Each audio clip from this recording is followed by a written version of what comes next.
Praise the lord. Good morning అండి. అందరూ బాగున్నారా? ఎలా ఉన్నారు? మీ కుటుంబ సభ్యులు, మీ పిల్లలు బాగున్నారండి? మీ పిల్లలు స్కూల్కి వెళ్తున్నారా? ఆరోగ్యకరంగా ఉన్నారా? అనుదినం మీకోసం నేను ప్రార్థన చేస్తున్నానండి. చాలామంది కామెంట్ బాక్స్లో ఆ ప్రార్థన అంశాలు పెడుతున్నారు.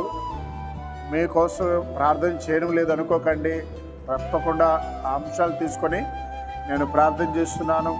అంత మాత్రమే కాదు, చాలామంది దూర ప్రాంతాల నుంచి ఫోన్ చేసి ప్రార్థన చేయించుకుంటున్నారు.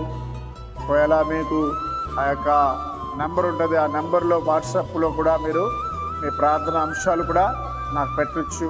తప్పక నా వ్యక్తిగత ప్రార్థనలో మీకు నిమిత్తమై ప్రార్థన చేస్తాను. రండి కలిసి దేవుని వాగ్దానం చూద్దాం. గలతీయులకు రాసిన పత్రిక 2వ అధ్యాయము 20వ వచనము. నేను క్రీస్తుతో కూడా సిలువ వేయబడినాను, ఇకను జీవించేవాడును నేను కాను. మనం ఎప్పుడైతే యేసు ప్రభువుని నమ్ముకుంటామో, ఆయన నామంలో మన పాపాలు ఒప్పుకుంటామో, ఆయన నామంలో బాప్తిసం తీసుకుంటామో, అప్పుడు మన స్వభావాలన్నీ కూడా సిలువ వేయబడాలి. కోపము, ద్వేషము, పగ, ఇంకా చెడు అలవాట్లు, హాన్స్, పాన్పరక్, సిగరెట్, గుట్కా, డ్రగ్స్, అన్యాయము, అక్రమైన సంపాదన, ఇవన్నీ సిలువ వేయబడాలి. మనలో జీవిస్తున్న యేసయ్య ఆయన స్వభావాలు మనలో ఉండాలి.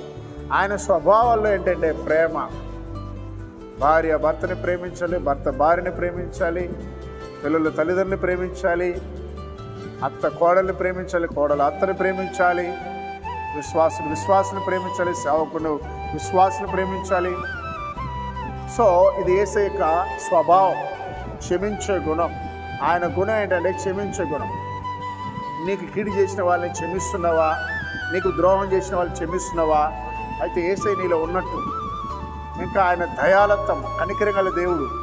నీ దగ్గరకు వచ్చి అమ్మా ఆకలిగా ఉందంటే నువ్వు అన్నం పెడుతున్నావా? లేదా కఠినంగా ఉన్నావా?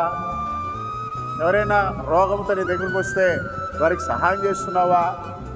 కనుక మన పాత స్వభావాలు, కోపము, బాగా ఇవన్నీ కూడా సిలువ వేయబడాలి. అవి మనలో బతకూడదు. యేసయ్య నమ్ముకోకుండా ముందు ఎట్లా నువ్వు బ్రతకచ్చు. ఇప్పుడు నీవు దేవుని వాక్యానికి లోబడుతూ ఆయన వలె నువ్వు బ్రతకాలి. కనుక వాక్యం ఇచ్చిన ప్రియ తల్లి, తండ్రి, ప్రియ తమ్ముడా, చెల్లి, ఈ దినము నీతో దేవుడు పరిశుద్ధాత్ముడు మాట్లాడుతూ, ఇంకనూ పాత స్వభావాలు ఉంటే ఇప్పుడే సిలువ వేయి, ఆయన స్వరూపములకి రా. దేవుడు అప్పుడు నిన్ను ఆశీర్వదిస్తాడు. కలిసి ప్రార్థన చేద్దాం. మహోన్నతుడా, పరిశుద్ధుడా, ఉదయకాల వాగ్దానం ఉన్న బిడ్డల మీద నీ ఆశీర్వాదించండి. ఎంతోమంది ఆయా మానసికమైన బాధతో ఉన్నారు, వారిని స్వస్థపరిచిన ప్రభు సమాధానం దయచండి.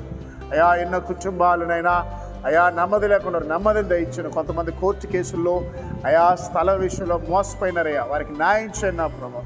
కొంతమంది వేరే వాళ్ళకి డబ్బులు ఇచ్చి మోసపోయినారయ్యా, వారికి సహాయం చేయండి నా ప్రభు. అలాగే ఉదయకాలం నన్ను ఆర్థిక ఇబ్బందులు ఉన్న వారికి సహాయం చేయండి. అనారోగ్యంతో ఉన్న బిడ్డల్ని ప్రభు స్వస్థపరచమని, ఈరోజు పుట్టినరోజు వివాహం దినం జరిపిన బిడ్డలు దీవించమని యేసు నామములో ప్రార్థిస్తున్నాం తండ్రి. ఆమేన్.